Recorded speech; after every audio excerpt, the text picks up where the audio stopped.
Game changer trailer ఎట్టకేలకు release అయింది. ఒక్కో లుక్ చూస్తుంటే అరే వా అన్న విధంగా ఉంది. మెయిన్లీ ఈ ఫ్లైట్ నుంచి ఆయన ఏదైతే లుంగీ కట్టుకొని బ్లాక్ ప్యాంట్ షర్ట్తో వచ్చినప్పుడు మాత్రం వావ్ అనే విధంగా అనిపించింది. నేను చేతిలో కత్తి కూడా ఉంది. ఒక ఫైట్ సీన్, అసలు అందులో ఎమోషన్స్ అన్నీ క్లియర్గా కనిపిస్తున్నాయి. సో మీరు చూసినారు కదా, మీ ఎక్స్పెక్టేషన్స్ ఏంటి, మీకేమనిపించింది? సో డెఫినెట్లీ అసలు మాస్ ఆడియన్స్కి అయితే ఫోన్ కాల్ ఖచ్చితంగా వస్తాయి. ఎందుకంటే ఇది కదా శంకర్ గారి మార్క్ అంటే ఇదిరా మేము కోరుకునేది అనే ఫ్యాన్స్ని 100% సాటిస్ఫై చేసిన ట్రైలర్ అని చెప్పొచ్చు ఇది.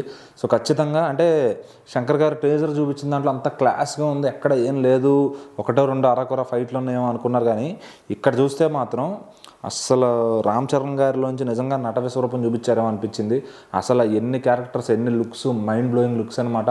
అండ్ లాస్ట్ షాట్ ఏదైతే ఉందో ఫ్లైట్లో నుంచి కత్తి పట్టుకుని దిగుతా, అదైతే ఇంకా అసలు ఓవర్ బియాండ్ ద మాస్. అది ఇంకా అంతకన్నా ఎలివేషన్స్ ఉండవేమో అన్నట్టు చూపించారు.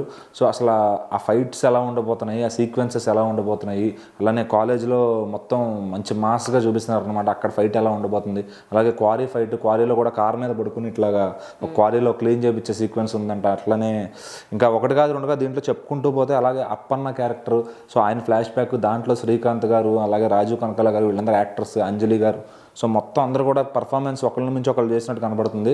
సో అదంతా చూస్తుంటే రంగస్థలం తర్వాత నిజంగా ఒక మంచి క్యారెక్టర్ పడింది రామ్ చరణ్ గారికి అని చెప్పుకోవచ్చు. సో ఎట్లా అంటే అప్పన్న, అంజలి వాళ్ళిద్దరు క్యారెక్టర్ పేర్లు ఏం పెట్టారు, అదే అప్పన్న అంజలి గారి పేరేం పెట్టారు తెలియదు, బట్ వాళ్ళ కాంబో అయితే చాలా బ్యూటిఫుల్గా ఉంది. సో ఆర్సీ కీరా స్టైలిష్ పేరు అయితే వాళ్ళది ఒక బ్యూటిఫుల్ పేరు, ఒక విలేజ్ పేరు వాళ్ళది. చాలా అంటే వీళ్ళకన్నా కూడా వాళ్ళు ఇంకా అట్రాక్టివ్గా ఉన్నారు. అంటే పంచకట్టు, చీర, మన తెలుగుదనం ఉట్టుబడే, మన గోదావరి లుక్ ఉట్టుబడేటట్టు ఉన్నారు నీట్గా. సో పండక్కి ఇదైతే మంచి ఒక ఫెస్టివల్ లాంటి సినిమా అని చెప్పొచ్చు.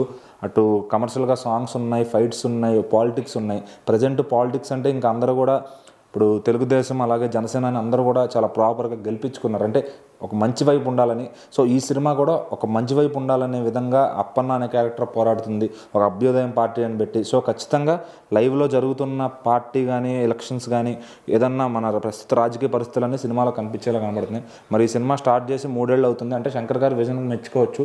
అంటే నెక్స్ట్ ఎలక్షన్స్ తర్వాత ఇలా ఉండబోతుంది మన స్టేట్ అని ఆయన ఊహించి ఇలా ఈ సినిమాలో చూపించడం కరెక్ట్, చాలా బాగుంది. సో మరి ఒక ఐఏఎస్ ఆఫీసర్ చక్కగా నీతిగా పనిచేస్తే ఎలా ఉంటుంది అనే దానికి కూడా ఎవరో వాళ్ళ ఫ్రెండ్, శంకర్ గారి ఫ్రెండ్ మదురై నుంచి ఉన్నారంట, ఆయన దగ్గర నుంచి రిఫరెన్స్ తీసుకుని ఇట్లా ఉంటుంది రాజ్యాంగం, ఇట్లాంటి రూల్స్ ఉంటాయని చెప్పించుకుని ప్రాపర్గా ఇన్వెస్టిగేషన్ చేసి తీసిన సినిమా ఇది. సో ఖచ్చితంగా ప్రతి ఒక్క ఐఏఎస్ ఆఫీసరు, ఐపీఎస్ ఆఫీసరు అందరూ కూడా చూసి గర్వపడే సినిమా అవుతుంది ఇది. అందరికీ శంకర్ గారి సినిమాలంటే ఇదివరకు గవర్నమెంట్ ఆఫీసర్స్ కూడా మాట్లాడుకునేవాళ్ళు, ఇట్లా తీసాడు అట్లా తీసాడు అని చెప్పి.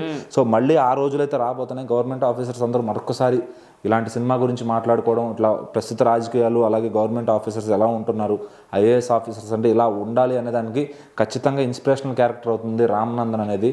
సో మరి ఆ రామ్ నందన్ అండ్ అప్పన్న కలిసి ఆడే ఆట ఎలా ఉండబోతుంది, గేమ్ చేంజ్ చేసేది ఎవరు అనేది తెలియాలి అంటే January 10th థియేటర్స్లో చూడాల్సిందే.